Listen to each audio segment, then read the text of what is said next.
Assalamualaikum warahmatullahi wabarakatuh. Berjumpa kembali dengan Bapak pada mata pelajaran pendidikan agama Islam.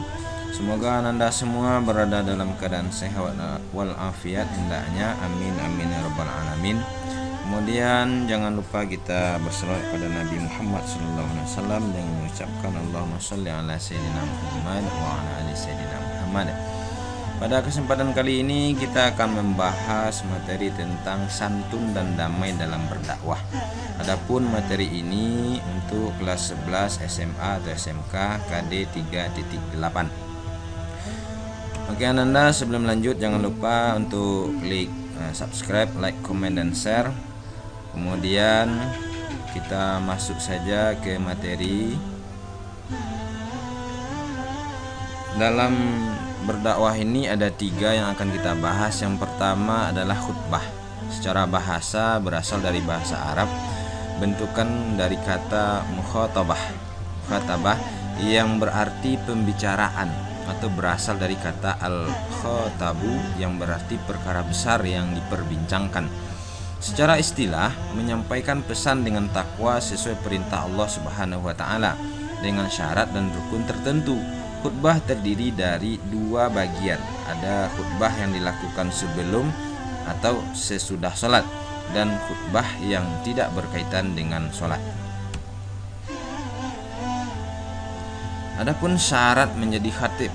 Nah, ini bagi yang laki-laki penting memperhatikan ini. Memenuhi ajaran Islam. Yang kedua, mengetahui syarat dan rukun dan sunnah-sunnahnya. Yang ketiga, dapat membaca hamdalah, syahadat, sholawat, Al-Quran, dan hadis dengan baik dan benar, sanggup, jelas, dan mudah dipahami ketika berbicara. Yang keempat, orang yang sudah balik bertakwa kepada Allah Subhanahu wa taala. Dan yang terakhir, orang yang dipandang terhormat, dihormati, dan disegani. Ini syarat menjadi khatib. Sedangkan yang kedua, syarat-syarat 2 khutbah. Nah, ini dia. Khatib suci dari hadas dan najis dan tertutup auratnya. Yang kedua, khutbah dilaksanakan sesudah matahari tergelincir, artinya sudah masuk waktu sholat. Yang ketiga, ketika khutbah, khatib berdiri jika mampu. Yang berikutnya, yang keempat, khutbah diucapkan dengan suara yang keras atau jelas dan mudah dipahami oleh jemaah. Yang berikutnya, tertib dalam rukun-rukunnya, artinya tidak bercampur, tidak berbolak-balik, maupun antara khutbah pertama dan kedua. Yang terakhir, ketika khatib khutbah, jamaah harus mendengarkannya, jangan ada sampai yang tertidur. Berikutnya, rukun khutbah itu ada 6. Yang pertama, membaca alhamdulillah atau hamdalah. Yang kedua, membaca syahadatain atau membaca 2 syahadat. Yang ketiga, membaca sholawat. Yang keempat, menyampaikan wasiat takwa. Yang kelima, membaca ayat suci Al-Quran. Yang keenam, berdoa pada khutbah yang kedua. Adapun sunnah khutbah. Nah, di sini sunnahnya, khatib hendaknya berdiri di atas mimbar atau tempat yang tinggi yang sudah disediakan. Khatib mengawali khutbah hendaknya dengan salam. Yang ketiga, khutbah hendaknya jelas, mudah dipahami, tidak terlalu panjang dan juga tidak terlalu pendek. Yang keempat, khatib pada saat naik mimbar hendaknya menghadap arah jemaah. Yang kelima, menertibkan 3 rukun. Yang keenam, membaca surat Al-Ikhlas sewaktu duduk antara 2 sisi atau duduk antara 2 khutbah.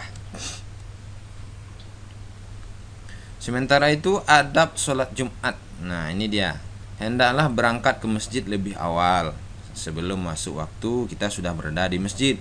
Yang kedua, mengisi saf yang kosong pada bagian depan, kemudian mengerjakan sholat tahiyatul masjid. Kemudian memperbanyak zikir, berdoa, membaca salawat Nabi Muhammad SAW, serta membaca Al-Quran dengan suara yang pelan. Yang keempat, mendengarkan khutbah, tidak boleh berbicara, tidur sehingga tidak mengetahui isi dari khutbah yang disampaikan oleh khatib. Ini adab ketika kita melaksanakan sholat Jumat. Nah, adapun sholat idain atau sholat 2 hari raya. Nah, sholat idain ini dimulai dari matahari setinggi tombak sampai waktu zawal, artinya matahari bergeser ke arah barat. Yang kedua, jika tidak ada halangan, tempat sholat idain atau 2 hari raya ini yang lebih utama adalah di lapangan. Yang ketiga, disunahkan mandi sebelum berangkat dan memakai pakaian yang terbaik serta disunahkan berwarna putih.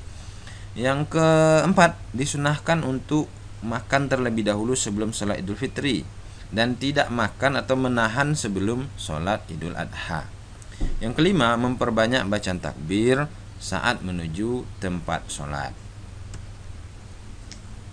Nah, tata cara berkhutbah. Di sini Bapak akan sampaikan tata cara pelaksanaan khutbah.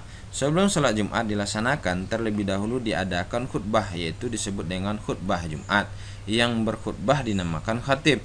Seorang khatib harus dapat memenuhi persyaratan sebagai berikut: paham dengan benar ajaran agama Islam. 2. Paham seluk-beluk khutbah, baik yang menyangkut syarat, rukun dan sunat-sunatnya. Dapat menyampaikan dan berbicara di publik dengan jelas, santun dan gampang dipahami pendengar. Dewasa atau balik dan dapat menjauhkan diri dari berbagai macam dosa, baik kecil apalagi yang besar. Yang terakhir, memiliki ilmu keislaman yang mumpuni dan soleh. Seorang khatib harus mengerti dan paham syarat-syarat 2 khutbah Jumat, yaitu syaratnya sebagai berikut. Pertama, suci dari hadas dan najis serta mampu menutup aurat. Khutbah dimulai pada waktu setelah matahari tergelincir dan sudah masuk waktu zuhur. Khatib berdiri apabila kuasa pada waktu berkhutbah. Khatib duduk di antara 2 khutbah. Khutbahnya disampaikan dengan suara yang lantang, bahasanya yang baik dan halus. Kata-katanya fasih, lancar, teratur. Ungkapannya mudah dimengerti sehingga dapat menyentuh jiwa dan perasaan jemaah. Yang terakhir, tertib, yaitu berturut-turut dalam rukunnya maupun antara khutbah pertama dan khutbah kedua. Apabila menjadi khatib, juga harus memahami tentang sunnah khutbah Jumat. Sunnah khutbah Jumat antara lain khutbah dilaksanakan di atas mimbar yang ditinggikan tempatnya di sebelah kanan tempat imam. Khatib mengawali dengan salam, setelah itu duduk dan mendengarkan azan dari muazin. Khatib dalam berkhutbah harus jelas, gampang dan mudah dipahami. Khutbahnya sedang, yaitu tidak terlalu panjang dan tidak terlalu pendek.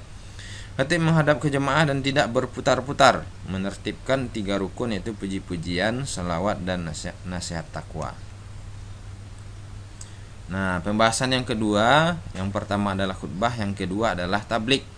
Tablik itu secara bahasa berasal dari kata bahasa Arab balagho, artinya menyampaikan. Dalam KBBI berupa penyiaran ajaran agama Islam atau menyampaikannya. Secara istilah, tablik adalah suatu pekerjaan yang dilakukan untuk menyampaikan atau menyiarkan agama Islam kepada umat. Orang yang melakukan tablik disebut dengan mubaligh. Tata cara tablik. Nah, di sini ada 3. Pertama, mengajak orang terdekat atau keluarga untuk masuk Islam. Nah, jadi yang dimaksud tablik adalah berbeda dengan khutbah. Kalau khutbah itu dikondisikan tergantung pada syarat dan rukun. Kalau tablik itu tidak memandang itu, di mana saja pun boleh bertablik. Yang kedua, mengajak tetangga dekat untuk masuk Islam dengan cara diam-diam, sembunyi-sembunyi dan dari hati ke hati terhadap tokoh-tokoh dan pemuka masyarakat. Yang ketiga, mengajak masuk Islam masyarakat luas dengan cara terang-terangan sampai setelah tersusun kekuatan dukungan baik dari pihak keluarga maupun tokoh masyarakat dan tetangga dekat sebagaimana yang dijelaskan dalam surah Al-Hijr ayat 94. Ini tata cara tabligh yang harus kita pahami dan kuasai. Yang berikutnya, langkah-langkah praktik bertabligh.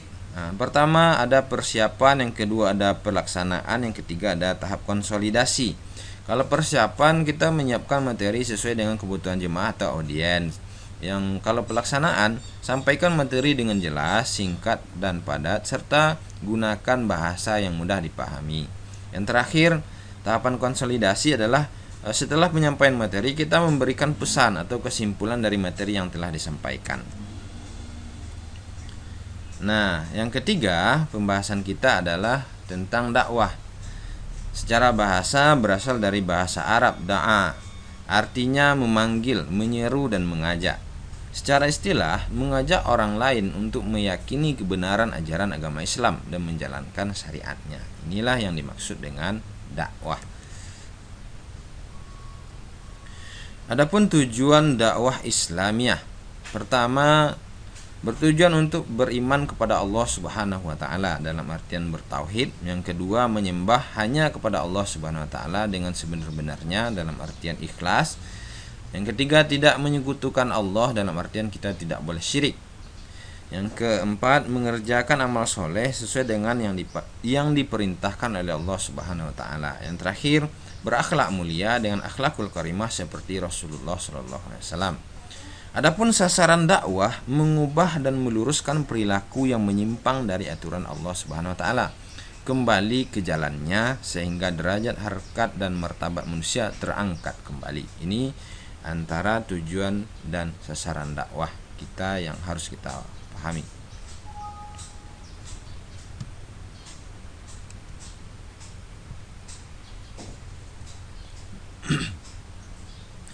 Syarat untuk berdakwah, pertama, perbuatan dan ucapan kita harus bisa menjadi contoh. Yang kedua, memahami objek dakwah agar tidak terjadi salah sasaran.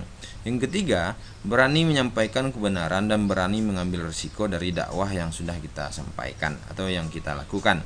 Yang keempat, sabar dan tabah dalam berdakwah terhadap segala rintangan yang kita hadapi.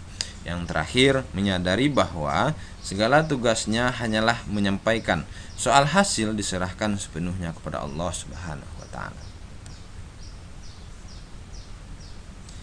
Adapun metode untuk berdakwah, dakwah harus di jalan Allah Subhanahu wa taala, bukan atas kepentingan siapapun ataupun di atas kepentingan perorangan.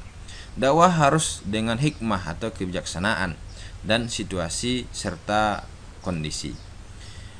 Mau'izah hasanah, yaitu dengan cara yang santun, indah, menenteramkan dan menyenangkan. Yang terakhir, berdakwah melalui mujahadah, yaitu dialog, diskusi, tanya jawab dan dilakukan dengan sopan serta beradab. Perbedaan antara khutbah dan dakwah. Khutbah terikat syarat dan rukun, sedangkan dakwah tidak terikat pada aturan yang baku. Jadi tidak terikat seperti khutbah.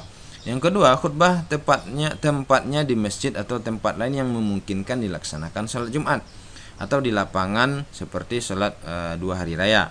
Sedangkan dakwah dapat dilakukan di mana saja, yang penting memperhatikan kesopanan dan adab. Yang ketiga, dakwah khutbah Jumat hanya wajib bagi kaum laki-laki, sedangkan untuk dakwah untuk siapa saja, baik laki-laki maupun perempuan, yang kecil maupun yang besar, yang dewasa.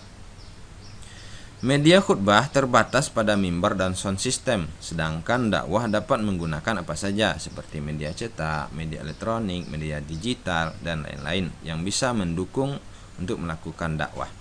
Yang terakhir, khatib yang berkhutbah dan berkaitan dengan sholat harus dalam keadaan suci dari hadas dan najis, sedangkan dakwah tidak, tetapi lebih baik dan lebih utama berada dalam keadaan suci.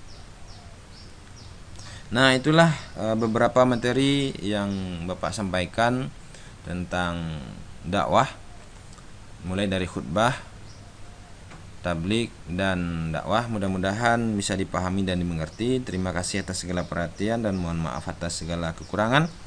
Wabillahi taufiq wal hidayah. Assalamualaikum warahmatullahi wabarakatuh.